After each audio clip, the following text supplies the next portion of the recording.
Alright, how's it going, boys? Sorry I haven't uploaded very much recently, or at all, for like the past, 8-9 days. I went on a holiday with some of my friends for about 4 days, and I didn't really have any time to make or record any videos, nor did I have anywhere to record said videos, so terribly sorry about that. I will be uploading more now, so yeah, stay tuned for that. But anyway, what are we talking about today? Well, let me just check. Dad of War. Fuck!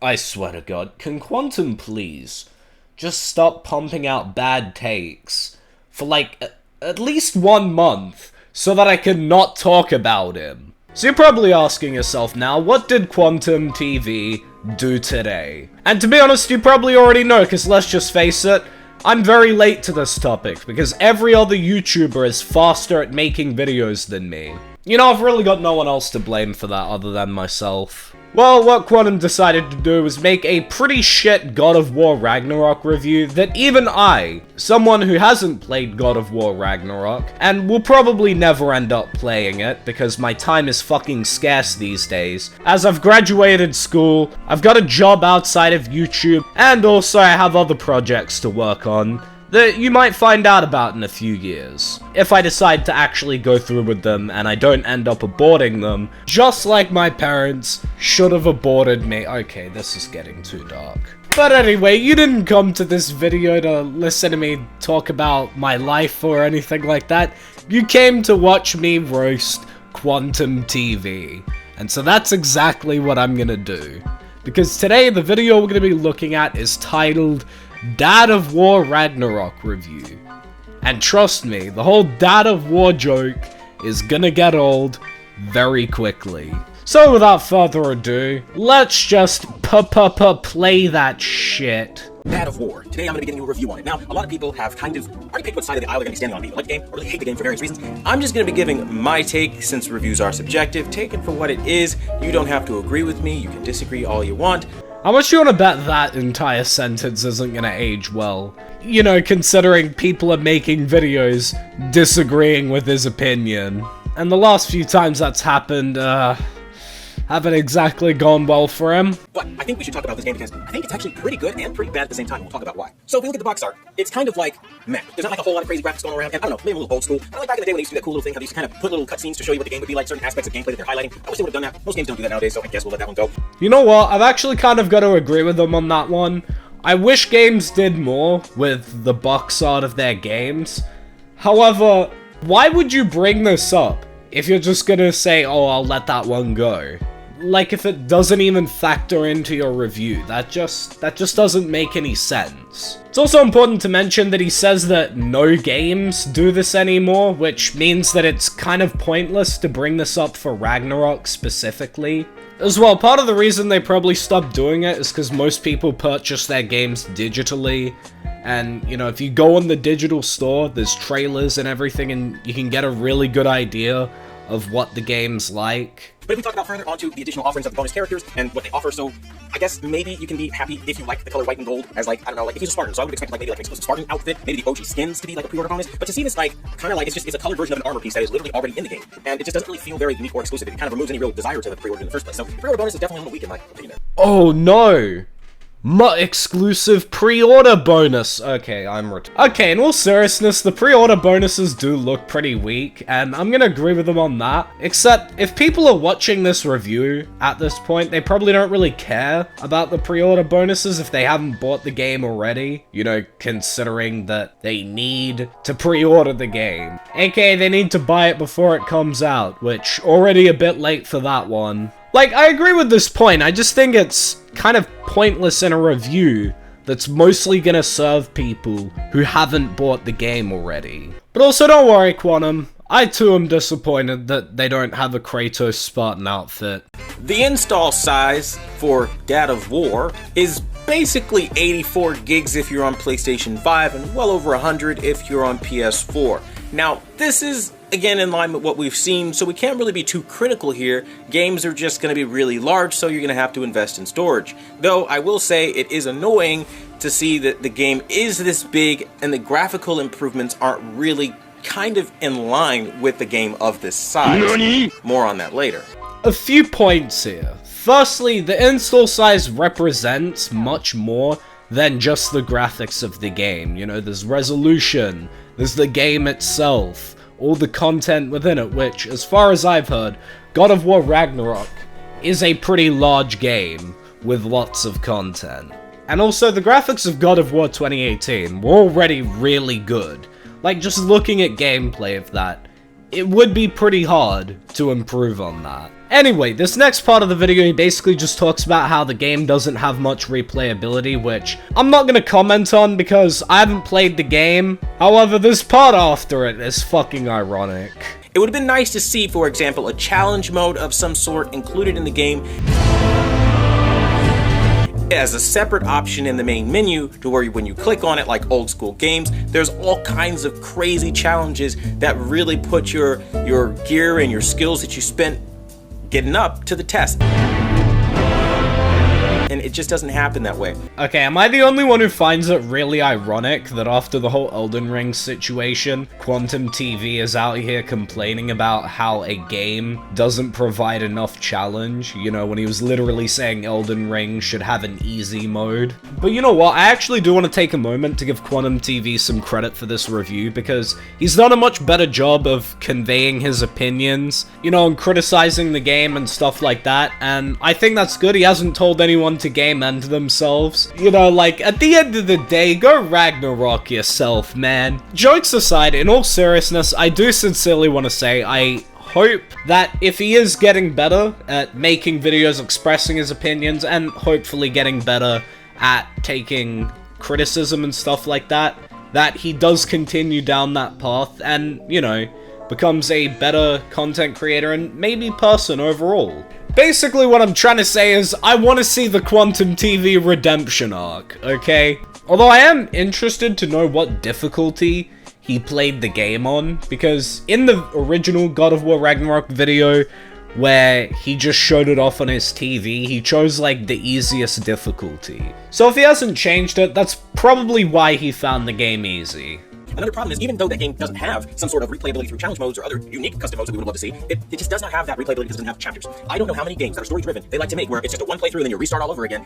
I think that kind of defeats the purpose, especially in a game plus mode, for example. I feel like, so you're already acknowledging I beat the game, I've already got all my stats, I've already got all my gear. Let me pick what chapter from a part of the game I want to play. The only way to do this is to have a pre-existing game save onto your drive and then play from that point, but that's kind of pointless because you're not always going to have a bunch of game saves, so I think that's really annoying. You know, I actually do understand his frustration here, and I am kind of with him on this one, but there's also something you need to understand, and that's, there's a big difference between chapters in a linear game versus an open world game. Now look, I'm not a game expert or like some code guy, I don't understand this stuff, but the way I see it is that a linear game you can do it because it's just levels in a straight line. As well, when you're in a linear level-based game and you're not in a level, you know where you are, you're in a menu. Whereas in open world games, when you're not in a level, you're still in the game, and you're still in the world, which means you can still influence the world. And the problem with having chapters and still being able to use the same character, unlike in a linear game, would bring up the issue of if there was a unique item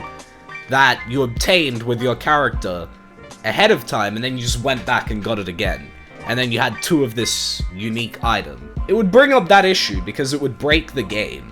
Now, I do definitely think there should be some other options as well for this kind of thing, like, you should probably be able to fight bosses for a second time. That would be cool. Like, if they had a boss rush mode or something like that. You know, you could, like, fight all the different bosses and change the difficulty of them, or, you know, you could try using different abilities and have different abilities unlocked. Stuff like that. Like, it would be really cool. I actually think that's a missed opportunity for a lot of games, especially this one, because they have a lot of really cool looking bosses. In fact, I even think that's a missed opportunity for Elden Ring, because the bosses in Elden Ring are fucking sick. Like, imagine how cool, like, a boss rush mode in something like Elden Ring, or like a boss select, where you could fight the different bosses that you've already beaten. That would be sick. Now, this next piece I took a lot of heat for, and I really don't care, because I still feel the same way. The pacing of the story is too slow. Simply put, they spend too many hours on screen talking, to the point where a lot of people have called this a cutscene simulator. It didn't really feel like we were being dropped into this action game. It felt a lot like it was a very slow opening of a movie, and not a very good one. And it's to the point where the pacing of the story has a very roller coaster vibe. It goes up, down, you don't really know like what's happening until you get to certain parts of the story and you go, okay, that's what you're referencing here. It's just, I don't know, I didn't like the writing personally. I thought it had a lot of room for improvement until the latter half of the game. Now, once you get to about midway through the game, it's pretty engaging and the action scenes are a lot more. So the cutscenes are a lot more forgivable. But in that opening scene, you know, the boy with his wolf, you know, he's crying over the wolves, but then he has to fight a wolf, and it's just all this stupid contradictory stuff that I just, from a writing perspective, did not appreciate. Yeah, okay, this criticism is just flat out stupid. Like, yeah, no shit, it's gonna feel like a movie, and have lots of dialogue, and lots of cutscenes, and the pacing is sometimes gonna be slow, and then it's gonna pick up towards the end, kind of like a movie, and stuff like that. It's a Sony game. A Sony game is basically just a playable movie. That's literally the goal they set out to accomplish with their games. Now look, personally those kinds of games ain't for me either, okay? I don't like them. But I'm not gonna review a Sony game and complain about the fact that it plays like a playable movie. Like, that's the goal they set out to accomplish. That would be stupid. That would be like me complaining that Halo is a shooter, or Blasphemous is a Metroidvania. You know, like some reviewers choose to under the mayo. More unforgivingly, though, I think is the way that the story kind of doesn't have a built-upon theme. And what I mean is like, okay, so in the last game, he was a dad. We all know that he's trying to build a son up and all that stuff. And now they're trying to establish the opening story again as him being a dad. We already know that, so don't spend the first half of the game establishing the fact that he's a father. We get it. But the whole game plays on the theme that he's a father, hence the name of this review, Dad of War. Even to the final boss, it's all about your children and being a dad. I know, it's almost like he's a father or something. Okay, this is what I just find really funny, because he says that the game has no built-upon theme, and then goes on to contradict himself almost instantly by saying that the theme is Kratos being a father, you know, and fatherhood. Even the final boss fight is about the children, you know, it's kind of like fatherhood is the theme. Like, god damn. Those statements weren't even a minute apart from each other. Surely there has to be some Guinness World Record that he's just held here for fastest contradiction. Did we really need a Kratos like that? I don't think we did. Now, again, personal opinion. That's what a review is. Yes, a review is a personal opinion. However, a nice reminder that something being a personal opinion does not shield it from criticism. I feel like I just need to say this because Quantum has always had this weird thing where he thinks that something being his personal opinion shields it from any kind of criticism, which I just want to spell it out for him. Every opinion on the internet is subject to scrutiny. If you don't like your opinions being criticized, don't put them out on the internet. Now, the art style of this game can be characterized as one thing in my personal book.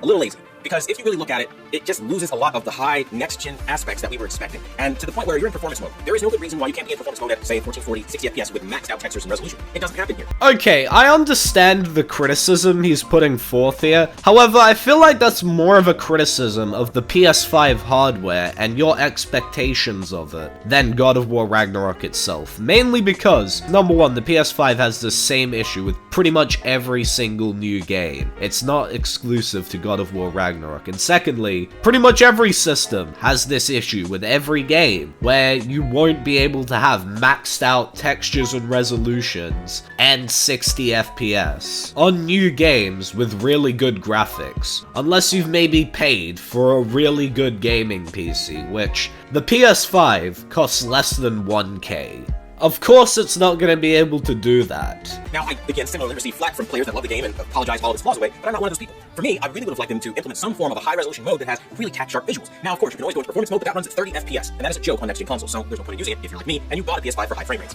Which kind of goes into the next thing. The higher the frame rates, the worse the visuals get. That's just how the game plays. No, that's just how every system on Earth works.